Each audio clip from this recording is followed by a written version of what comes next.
Olá, acadêmicos! Sejam muito bem-vindos ao estudo da nossa unidade 3, que tem como tema o tempo, matéria fundamental da história.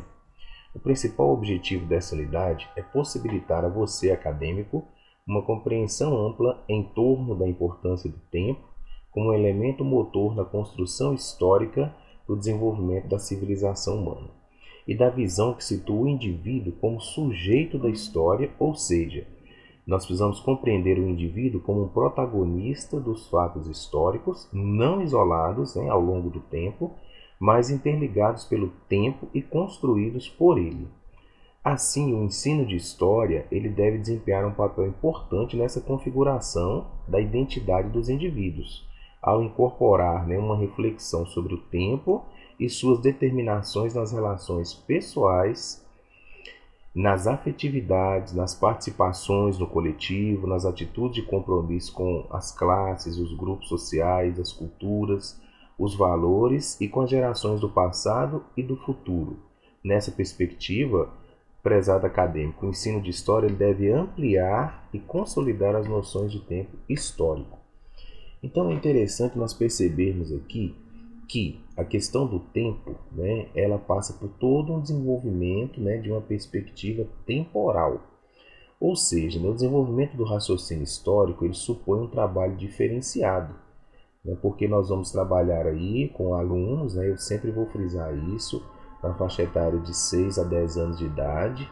Então são alunos que se você não levar para eles uma perspectiva diferenciada do tempo, situando-os nesse tempo passado, fazendo sempre uma cronologia em termos de eras, em termos de construção histórica, construção mesmo em torno de anos, de séculos, esse aluno não vai conseguir ter a percepção de qual a importância desse fato histórico que se situou num tempo passado para esse momento que hoje ele se depara com o estudo desse fato histórico no chamado presente para ele.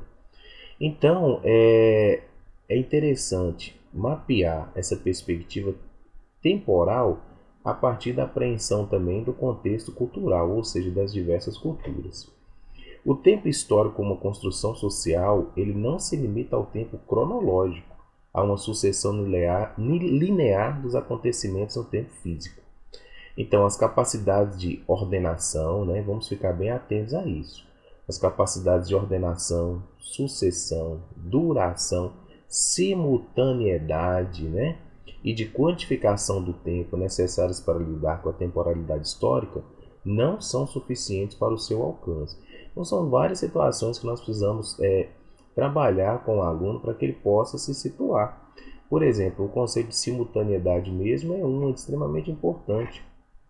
O aluno ele precisa entender que ao mesmo tempo que na comunidade dele, por exemplo, ele passa por um processo de eleição, que ele está inserido, que ele vê a família falando de candidatos, ao mesmo tempo ele é o tempo de ir para a escola, é o tempo de estudar as disciplinas, é o tempo que a escola tem a sucessão de aulas, que são aulas de 50 minutos, é ao mesmo tempo que está acontecendo um grande evento na humanidade, como a Copa do Mundo, como Olimpíadas.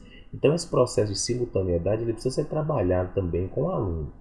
Então o tempo histórico ele é produto das ações, relações e formas de pensar dos homens, e essas ações elas variam ao longo do tempo cronológico, em cada tempo histórico ou em cada presente. Pois o que vai acontecer? Coexistem aí relações de continuidade e de outras rupturas com o passado, bem como perspectivas diferenciadas do futuro. Assim, as mudanças e permanências que elas vão acontecer em determinado tempo, elas não se explicam somente pelo que aconteceu no tempo cronológico imediatamente anterior. Então, no entanto, nós não podemos prescindir da cronologia para construir demarcações dos processos históricos. O que eu falei, aquilo que nós sabemos muitas vezes que perpassou ao próprio estudo da humanidade em si, tem toda uma importância. E aí a gente precisa medir isso realmente com o tempo cronológico. O aluno entender que o ano, esse foi um tempo que durou, por exemplo, né, um evento de Copa do Mundo, ele durou durante um mês, então um mês é o que? São 30 dias, né? Uma guerra que durou, por exemplo, 2 anos, seriam quantos dias? Né? Então ele teria essa concepção aí cronológica do tempo, é importante, né, trabalhar. Então nessa direção, além de aprender que o tempo é medido, né, a partir de uma referência de acordo com as singularidades socioculturais de diferentes grupos, né, e dos momentos históricos, os alunos poderão ainda ser incitados, ou seja, você vai precisar despertar isso no aluno ao conhecimento da existência, né, de diversidades na forma de pensar e sentir os tempos. Então, quais são os tempos, né, que nós precisamos explicar, nós precisamos ali colocar diante do aluno para ele fazer essa reflexão? O tempo métrico, né, que é o do relógio, do calendário, e o calendário é muito importante, né, utilizar o calendário nas aulas, né, de história, é fundamental, né, se o professor puder aí levar um calendário para colocar ali no quadro, né, fixado no quadro, é muito importante, né, para ir tentando sempre situar o aluno em relação a isso. O tempo da natureza, quer dizer, do ciclo da vida, das fases da lua, olha só que importante, né, tentar levar o aluno a entender, né, quantos dias dura cada fase da lua. É importante fazer essa reflexão com o aluno. No dia e da noite, né, o dia total aí, né, nós temos a totalidade das 24 horas do dia. Então, quanto tempo, por exemplo, na região desse aluno, ele consegue perceber dentro de um processo de simultaneidade a claridade, né, um tempo claro como o dia, muitas vezes, né, que aí é o tempo ainda que o sol ele permanece, e aí quanto tempo que dura uma noite, por exemplo, na região que ele está, né? As estações do ano, essas estações na região que ele vive, ela realmente são estações que cumprem a risca, né? Estações que têm uma variabilidade aí de em torno de 3 em 3 meses, ou seja, 90 dias. Fazer essas associações do tempo com os alunos, isso é extremamente necessário. O tempo geológico, que é o das lentas transformações, das eras, né? O que foi a era glacial, né? O que tinha, como é que aconteciam, né? As relações de sobrevivência nessa era, né? Como é que eram esses processos aí de que a Terra foi se modificando até chegar hoje, né? Da forma que ela se encontra, o que tem sido feito hoje para preservar realmente esse planeta, né? Ou se da forma como o homem está tratando o planeta, nós teremos uma transformação mais rápida das eras. Tudo isso são questões que podem ser abordadas em relação à questão do tempo geológico, né? Na sala de aula. O tempo das diferentes culturas, né? Fenomenal desenvolver esse trabalho em relação às culturas, porque é um processo simultâneo, né? Que vai depender muito de quê? De situações, por exemplo, quais são os costumes dos cristãos, os costumes dos judeus, os costumes dos muçulmanos. Será que a Semana Santa, que é considerado para os cristãos, né, um dos ápices aí da igreja cristã, será que ela também acontece da mesma forma esses eventos para os judeus ou para os muçulmanos? São reflexões que precisam ser trazidas, né, para a sala de aula e serem discutidas com os alunos. Temos aí o tempo subjetivo também, que é o do sentimento, né, de tempo individual. Aí é de cada ser em si, né? Como que o ser se projeta em relação à questão temporal, né?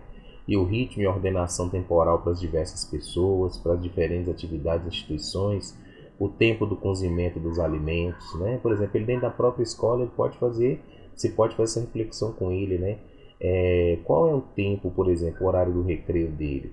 Se ele estuda pela manhã às 9h30, se ele estuda à tarde às 15h30, olha, então, por exemplo, a merenda do dia será feito o quê? O arroz, o feijão, uma carne ali, né? As verduras. Então, num tempo de 13 às 15h30, né? Qual é o tempo que leva para cada alimento desse que vai ser servido na merenda hoje ser feito para que essa merenda ela chegue, né, até ele no horário correto do recreio. No caso, quem está pela manhã 9h30, quem está à tarde às 15h30.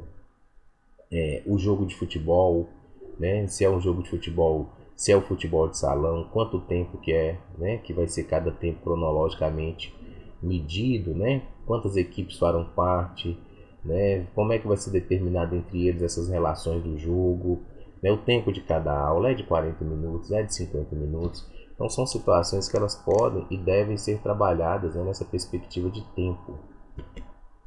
Nós temos aí também, né, uma outra noção para a compreensão do tempo que precisa ser muito bem organizada, que é a noção de sucessão, né? A compreensão do tempo através da sucessão. E para isso, o que é importante? Né? Perceber que as coisas acontecem uma depois da outra, o muito antes, o que foi muito depois, os diferentes ritmos do suceder de tempo sequencial. Compreender a simultaneidade temporal permite ao aluno perceber que existem coisas que acontecem ao mesmo tempo e que quando ele está na escola, a sua mãe, o seu pai, os amigos podem estar fazendo outras coisas ou ainda complexificando enquanto acontecem os jogos da Copa do Mundo, outros povos podem estar promovendo guerras e que nesse processo nós temos aí a construção de identidades, né? A evolução do próprio ser humano em si. Né? Eu trouxe aqui, por exemplo, para vocês aqui, né, a evolução do papel da mulher através dos tempos nessa imagem. Então, ele entender isso, né, que de acordo com a sucessão dos fatos, você tem a simultaneidade também, tem uma série de situações que acontecem ao mesmo tempo ali. Né? E ao sintetizar essas relações, né, entre as durações da Constituição, da memória e da identidade social, o ensino de história, né, desenvolvido por meio de atividades específicas, e com as diferentes temporalidades, como eu falei com vocês, especialmente da conjuntura e da longa duração, ele deve favorecer. Né? Então, a gente já encerrando aqui essa aula, é importante vocês entenderem que em relação à questão do tempo, é preciso, ao estar na sala de aula, desenvolver um trabalho que possa favorecer a reavaliação dos valores do mundo de hoje, a distinção de diferentes ritmos de transformações históricas, o redimensionamento do presente na continuidade com os processos que o formaram e a construção de identidades com as gerações passadas. É isso, né? E nós nos preparamos já para a próxima aula. Um grande abraço a todos.